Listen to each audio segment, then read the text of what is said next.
আসসালামু আলাইকুম, সবাইকে মক্সের পক্ষ থেকে স্বাগত। তো আমাদের পোস্টপেড মিটার ছিল, সেখান থেকে প্রিপেড মিটার করা হচ্ছে। প্রিপেড মিটার করার পরে প্রিপেড মিটার থেকে হচ্ছে নতুন একদম প্রিপেড মিটার। এখন রিচার্জ করা হয়নি। এই হচ্ছে মিটারের নাম্বার। তো এখানে লেখা আসতেছে অফ কার্ড, দেখেন আপনাদের এখানে লেখা আসতেছে অফ কার্ড, মানে মিটারটা অফ করে দেওয়া হয়েছে। তাই এখন আপনার কি করতে হবে? রিচার্জ করতে হবে। রিচার্জ করবেন কিভাবে? কম্পিউটার দোকানে যে এই যে হয় আপনাকে কার্ড দিয়ে দিবে ডিটারজেন্ট, আর না হয় আপনার নিচের উপরই নিচের নাম্বারটা লেখা থাকে, অ্যাকাউন্ট নাম্বারটা।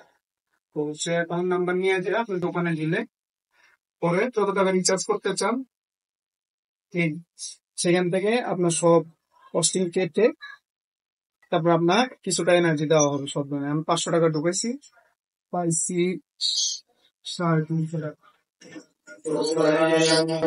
আর এরপরে আপনার এখানে মিটারে একটা নাম্বার দেওয়া থাকবে, এই যে নাম্বারটা, এটা আপনার মিটারে ডায়াল করতে হবে, ডায়াল করে এন্টার করতে হবে। ঠিক আছে, আমি দেখাচ্ছি আপনাকে।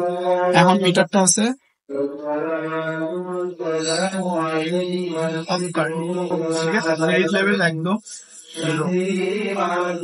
আমি জাহাজ কেন এখন দেখেন নাম্বার গুলো একটু দিই।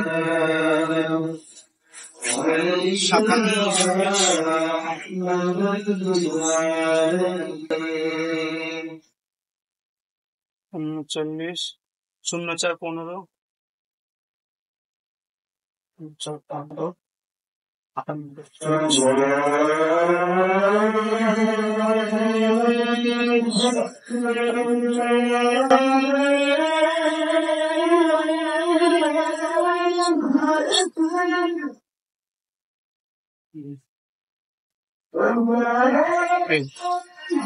আমার হচ্ছে এখানে দেখাচ্ছি আমি ব্যালেন্স এখন ও বাবা 354 টাকা ঢুকেছিলাম আমি, এখান থেকে ব্যালেন্স আসছে মাত্র 91 টাকা। তুমি এটা বেশিক্ষণ চলবে না, কিছুক্ষণের মধ্যে এটা আবার বন্ধ হয়ে যাবে। বুঝতে পারছেন? ওই যে লো ক্রেডিট অলরেডি শো করতেছে। তা আমার আগে ডিউ ছিল 265 টাকার মতো, সেখান থেকে এটা হয়েছে।